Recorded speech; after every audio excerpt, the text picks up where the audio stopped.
Doubles and Coffee, $1.4 billion. $1.4 billion of taxpayers' money with a former minister involved intricately with also his right-hand man, Siddiq Hussain. All kind of shenanigans going on. $1.4 billion of contracts committing the taxpayers for the next 4 years to pay $1.4 billion without cabinet approval. Yet you have a CEO saying he was told by a chairman, a PNM chairman, the PNM CEO was told by the PNM chairman that there was cabinet approval, and a PNM hired corporate secretary decides to write, to create, to formulate a board note to be circulated round robin while election is going on to PNM board members of the CPEP company to extend contracts for 3 more years, contracts that still had life in them, contracts that were still existing, contracts that had up to 18 months still to go, without sight of a board minute, a pink sheet, a cabinet note, without rationale, without understanding, without a reason, without an emergency, without a crisis. $1.4 billion. And Faris Rawi, the former minister, involved intricately with WhatsApp messages, with calls, statements, affidavits. The CEO, Keith Eddy, is not a UNC. He was hired in 2016 by the PNM, with a PNM Prime Minister, with a PNM Cabinet, with a PNM Board, with PNM HR Committee. PNM hired him. And this man has made a sworn affidavit on record saying that the then minister pressured him, that the minister's right-hand man bullied him. He was feeling pressured to approve, to move, to renew contracts, to extend contracts, to get new contractors that would be babysat by the minister's right-hand man. The minister. And then the minister was silent. And here comes the PNM mass news media, the PNM fake news media to say, Rawi breaks his silence. Well, boy, I had to read this. I read it about 13 times. Rawi breaks his silence. Info put out to deceive public. That's the headline. A Jesse Ramdale report. Former Minister of Rural Development and Local Government, Faris Rawi, is breaking his silence on allegations tied to ongoing litigation involving the community-based environmental protection and enhancement program. Now you see how succinct, how cute, how interesting when I go on to read this. The mass PNM fake news media is. This information is not linked to litigation per se. This information is linked to actions done by a minister, a cabinet of the PNM during an election period. The litigation is there. The litigation will be discussed. The litigation will go through the process. The judge will arbitrate and the judge will rule. The fact of the matter is that there is information in the public domain that one, CPEP contractors labeled by Foster Cummins as PNM citizens were renewed for 3 years, even though there was no need for any renewal. While everybody was in the heat of election, what was the purpose? Now this renewal commits the taxpayers, the people of Trinidad and Tobago, who are suffering from lack of foreign exchange, who are suffering from lack of job opportunities, diversification, revenue streams, heavy taxation, businesses closing down. This commits you, the taxpayers, to $1.4 billion over the next 4 years.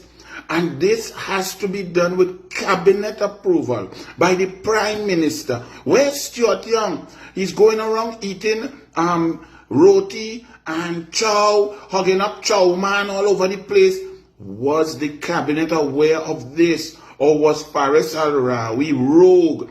Did a cabinet note come to your cabinet, Stuart Richard Young? Where is the note? What number is the note? What was the rationale? What were the recommendations? What were the reasonings? What was the discussion?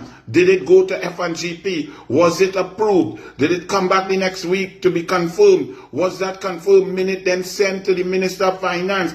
Dan Paul, did you approve that? What did you say in the cabinet? Did you approve? Did you recommend? None of these things exist because no note exists. No cabinet approval was given. But somebody told the chairman of CPEP to tell the CEO that cabinet approved, and the corporate secretary of the CPEP company typed up a cabinet note saying, a board note saying that cabinet had approved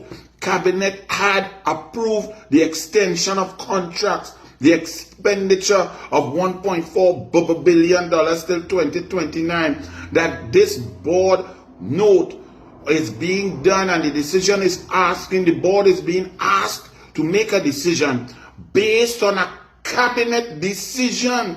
That was what was sent to board members to round robin, and the last person agreed, the last PNM board member agreed at 9:12 a.m. on Monday, April 28, 2025.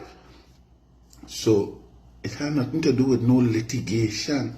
So Faris comes in here says, Rawi said the information being circulated is intended to deceive the public. Really, Rawi? What information is being circulated intended to deceive? Was there a cabinet note? Was there a cabinet meeting? Who did the note? Did you sign the red file? Did it go there? Was it approved? Did Mr. Eddie, the CEO, have sight of the cabinet note or the cabinet minute? Did Gopal Singh have the cabinet minute to do up the board note? Did Mr. Joel Thomas have sight of that? And now he's trying to say in an affidavit that there was an error in the first board note and there's no other board note that corrected the error. Then on the WhatsApp group and the chat with all the board members, there is no information from the chairman saying, oops, I made a mistake, cabinet never approved. Really and truly, Faris, who is trying to deceive the public? The allegations made public by CPEP CEO Keith Eddy were that Rawi pressured him to approve the mass renewal of contracts without cabinet approval in the leading up to April 28 election. The claims have been taken up, by the UNC and the Minister of Public Utilities, Barry Padarat. And Barry Padarat asked the key question. So PNM fake news media, this is what you have to ask Faris Rawi. Barry Padarat said, the former Prime Minister and the line minister, together with all cabinet ministers, have a responsibility to the people of Trinidad and Tobago to say whether any member of the PNM pressured the CEO of CPEP to extend these contracts. I am asking, says Barry Padarat, whether any of them misled fraudulently a representation that the cabinet did in fact give the approval for $1.4 billion in expenditure. See, that's very key, because you are trying to say on affidavit that Keith Eddy, a CEO Rawi, he's a madman. Whatever he says is just madman. He just make up that, and they had a board note done up by the corporate secretary Gopal Singh and the chairman, and went to all 9 board members round robin, and the note says specifically cabinet has agreed, cabinet has approved. So them just concoct that like Avatar, a movie in movie tongue. That's what you are saying, Rawi. But the population is not interested in your lies. I am asking, says Barry Padarat, whether any of them misled fraudulently a representation that the cabinet did in fact give approval for $1.4 billion in expenditure. Right? Now the papers, what? All they hit Rawi. Usually, former Minister Rawi is very vocal on the issues And therefore, his silence is deafening. All they actually put in Barry quote there, that was amazing. Normally, y'all would have edited that out. But in a statement to Guardian media yesterday, yes, Rawi, come on with a statement. Let's hear it. There was a cabinet note. Look at the cabinet note. Hear it. I'm waiting to hear what he said. Let's hear what Faris Rawi had to say.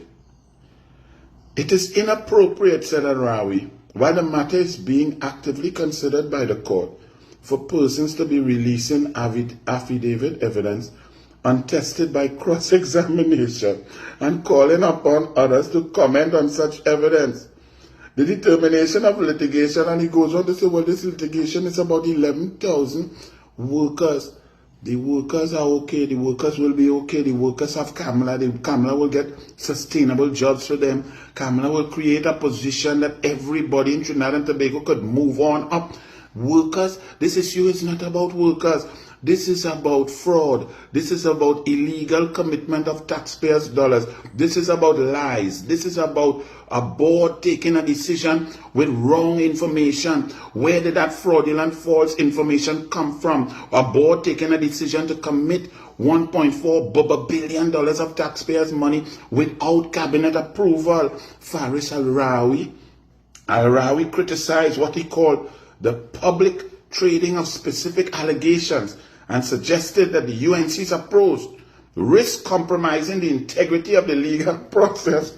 This is what they say. Rawi come out to break his silence to say, well, the thing in court, but Rawi, when it was in court, you wasn't doing a press conference. You didn't do a press conference before you had to withdraw because all you do a court case and put in submissions with a company that was struck off.